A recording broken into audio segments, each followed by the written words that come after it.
So we are so thrilled and honored to bring this next guest to the Rail Talk studio. He is the national political correspondent for NBC News. You see him do all of his statistical analysis for the elections and for NBC Sports. Steve Kornacki, welcome to the show. Joe, John, great to be with you. Thanks for having me on.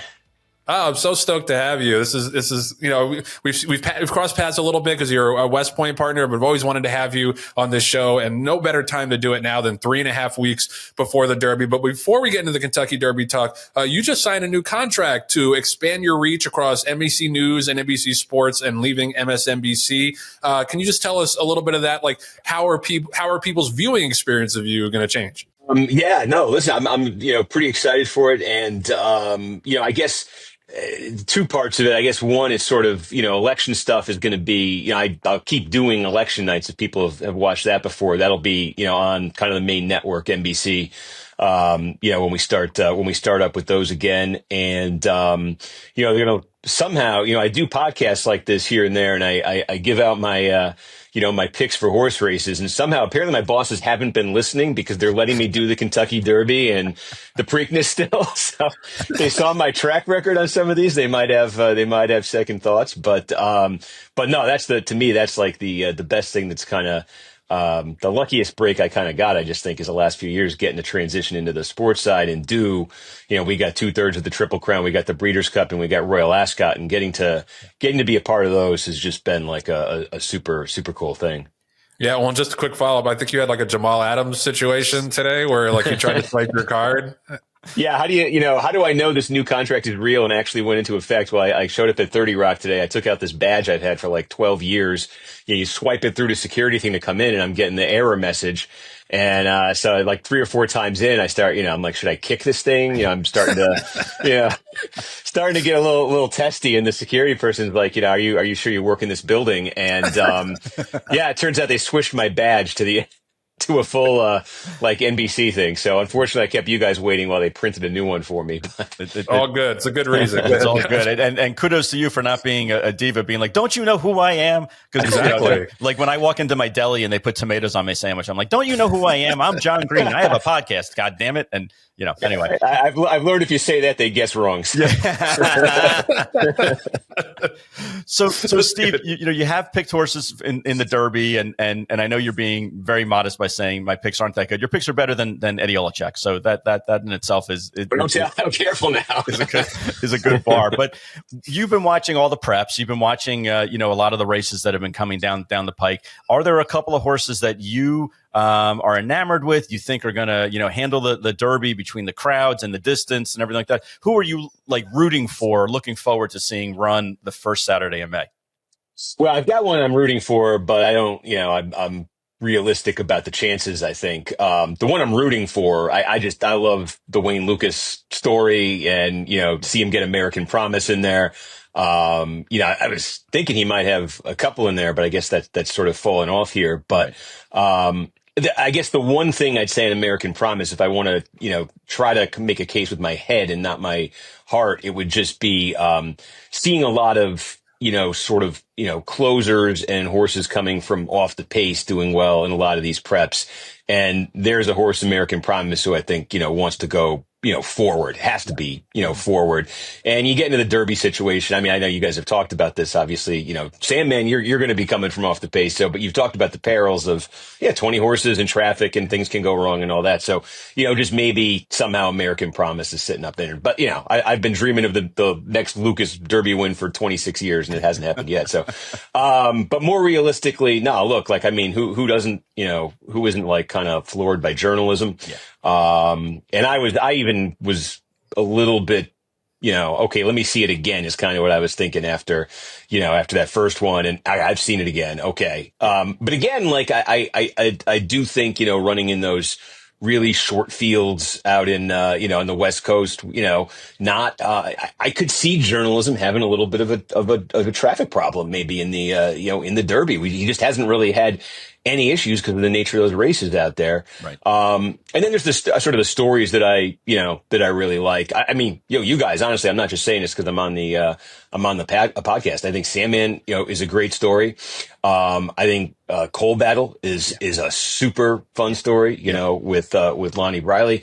And even, I'm a little partial here because, I happened to see, it was it must have been the Risen Star, right? When, Randy Moss, like an hour before the race, said he had noticed something in Turfway Park in, like a maiden race about Chunk of Gold and the closing time. And he's 43-1. I said, well, if Randy saw it, I'm putting money across the board on Chunk of Gold. So, I had a terrible day, Risen Star day, but I made money on that race. And so because of that, Chunk of Gold got a place in my heart. Yeah, no, and he's that kind of horse who could clunk up for third or fourth for sure at a big number in that race. You know, you mentioned Randy Moss. You know, obviously you have been playing the horses and following racing for a long time, but I assume that you've learned a lot from sitting, you know, in close proximity to him and Jerry Bailey and that crew. Like, what's some of the stuff that you've picked up from them that maybe has helped you in your own handicapping and analysis? Oh yeah, it's incredible, the experience. First of all, it's like, you know, doing these productions for NBC, the sports stuff. It kind of like blows my mind, the prep that goes into and the teamwork that's part of that prep. I mean, they'll sit there, they'll have everybody on air, every producer, editorial person, kind of in the trailer for 3-4 hour meeting, you know, 2 days before, going through every aspect of the show. And you understand what's on everybody's mind, how they want to put it all together. And you pick up stuff that way, just listening, just listening to that. But, the other aspect of it too for me is they have me, you know, I set up for our Triple Crown stuff. They have a set like by one of the betting windows. So it'll be me, Eddie, Matt Bernier will be there a lot. And so I get to watch, you know, Enzo and Bernier like off the air, figuring out, you know, how they're going to play these races. And yeah, I mean, I like to, you know, flatter myself and say, I'm going to, you know, compare notes with them, but I'm learning from them, and it's a super cool experience. But yeah, no, I mean, from Randy, it's like, the most interesting thing from Randy, I think, has just been his involvement with the Beyer speed figures and understanding kind of what goes into those and how he thinks about those. It's something, you know, obviously I've known the Beyers forever, but, you know, I think I've walked away with a much better, you know, understanding of them. Jerry, there's a lot of sort of, I think you get a sense of rider psychology from him, you know, trying to understand how a jockey, you know, how a jockey is thinking about a certain horse in a certain spot.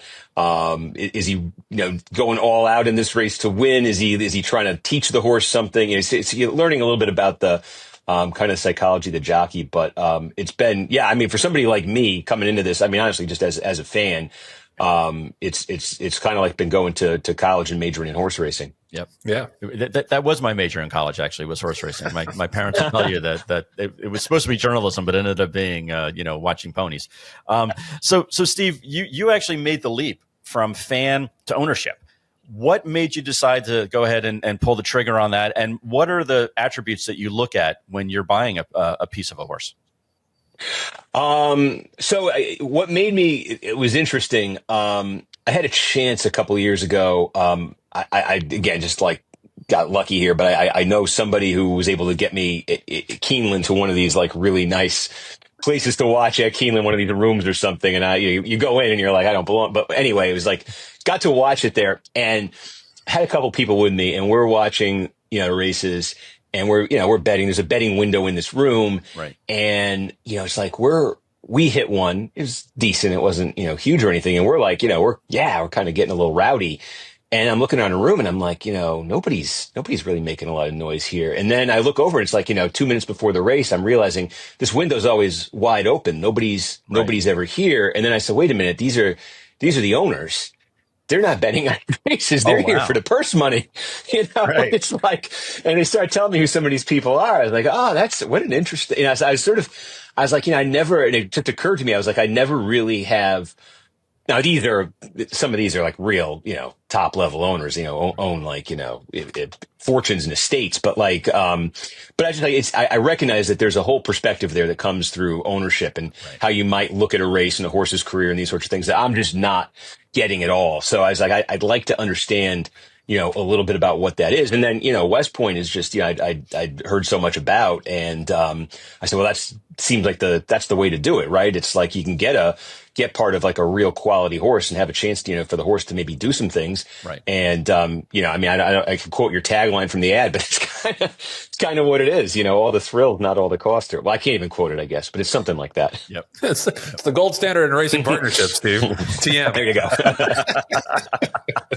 I think Joe's got that tattooed on his arm, right? Exactly. That was part of the initiation.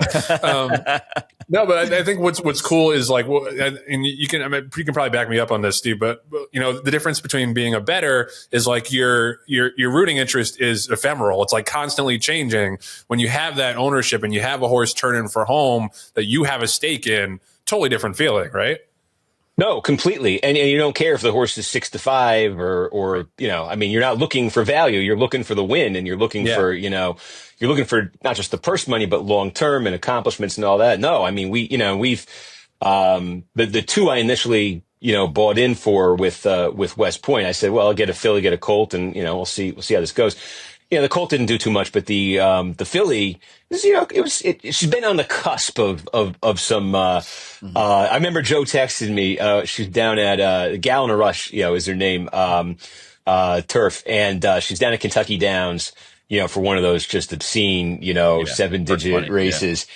And it was a relatively short field. It looked like her kind of race. I mean, I believe, and she's at the gate. And I remember I was driving back to New York. I'm in Connecticut. I pulled off. I found a bar. They actually put it on. Joe texted me. He said, how's it feel to be going to the gate for $1 million? And this was holy cow. And the horse got scratched at the gate, and it was just, and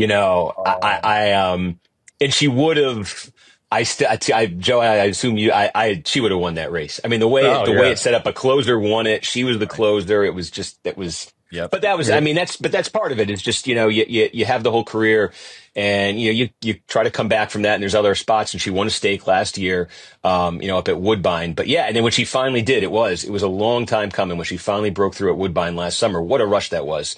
Yeah. She did it exciting. She came last to first in the stretch, but like just to finally get over that hump. Yeah, no doubt. And she's still going good. She's a 6-year-old now, and she's earned over 440,000. So she turned out to be a pretty nice horse.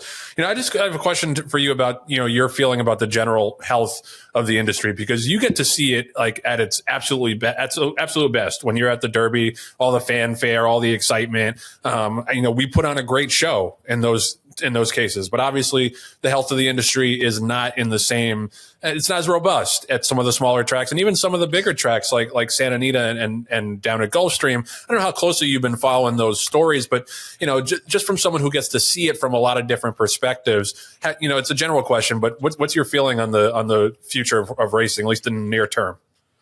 Yeah, no, I mean, I follow it, and it's watching what's happening at Gulfstream, it seems like, certainly from my vantage point, it seems like just the very long, slow, steady demise of Santa Anita and maybe California racing altogether.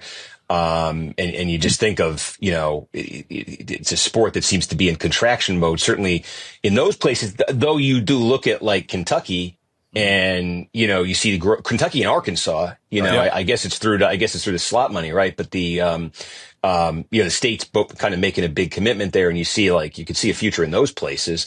New York, you could be optimistic because you got the new Belmont opening, next year, I guess, and, see what that does. I guess my overall experience has been sort of like, recognizing my interest in this, among people my age, friends, folks growing up, I was always sort of the outlier. Right. So that's it. What did it take? I'm always trying to think, what would it take? Because you see these, got so many friends now who are into, everybody, right? They were into fantasy football 20 years ago. Now they've switched to, 8-leg parlays, for $2 on an app. But, I'm like, they're sort of naturals in a way for horse racing when you look at what they're doing.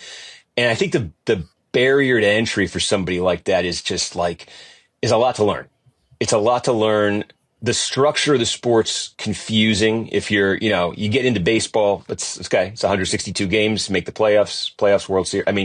There's a very clear thing to follow. And in horse racing, it's like, well, there's the Triple Crown, there's the Older, there's the Turf. Right. There's just workaday claiming races all over the place. And how does this all fit together? And, so I think there's that, trying to understand what these different race levels are. It's like, trying to explain the program to people.